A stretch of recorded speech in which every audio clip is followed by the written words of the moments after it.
Iran কি যুদ্ধের জন্য প্রস্তুত, নাকি শেষ মুহূর্ত পর্যন্ত কূটনীতির দরজা খোলা রাখতে চায় তেহরান? নতুন এক চিঠি ঘিরে আন্তর্জাতিক অঙ্গনে বাড়ছে উত্তেজনা।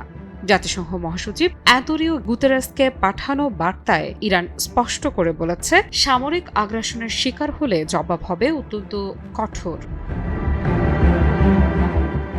চিঠিতে ইরান সতর্ক করেছে, যদি তাদের ওপর হামলা চালানো হয় তবে অঞ্চলে থাকা শত্রু শক্তির ঘাঁটি, স্থাপনা ও সম্পদকে বৈধ লক্ষ্য হিসেবে বিবেচনা করা হবে। অর্থাৎ যুদ্ধ শুরু হলে তা কেবল ইরানের ভেতরে সীমাবদ্ধ থাকবে না, ছড়িয়ে পড়তে পারে পুরো অঞ্চলে। ইরান আরও অভিযোগ করেছে, মার্কিন প্রেসিডেন্ট ডোনাল্ড ট্রাম্পের সাম্প্রতিক বক্তব্য বাস্তব সামরিক আগ্রাসনের ঝুঁকি তৈরি করছে। সামাজিক মাধ্যমে ট্রাম্প লিখেছিলেন, ইরান যদি চুক্তিতে না আসে তবে সম্ভাব্য হামলা করতে যুক্তরাষ্ট্রকে প্রয়োজনে দূরবর্তী সামরিক ঘাঁটি ব্যবহার করতে হতে পারে।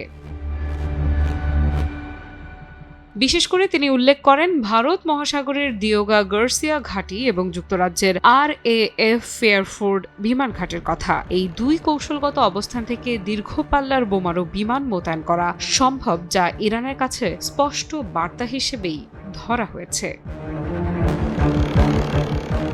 তবে চিঠির ভাষা শুধু হুমকির নয়, কূটনীতিরও। ইরান বলছে, যদি যুক্তরাষ্ট্র আন্তরিকতা নিয়ে আলোচনায় আসে এবং জাতিসংঘ সনদ ও আন্তর্জাতিক আইনের প্রতি প্রকৃত সম্মান দেখায়, তাহলে একটি টেকসই ও ভারসাম্যপূর্ণ সমাধান সম্ভব। অর্থাৎ কূটনীতির দরজা পুরোপুরি বন্ধ নয়।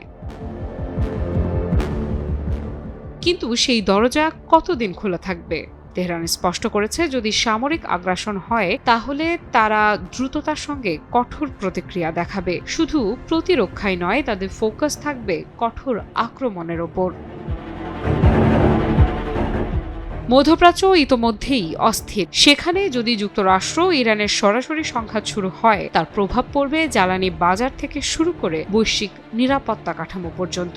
যদিও তেহরান বলছে তারা যুদ্ধ চায় না, কিন্তু একই সঙ্গে জানিয়ে দিচ্ছে, আঘাত এলে পাল্টা আঘাত অনিবার্য। আফ্রিদা ইফরাত, নিউজ 24।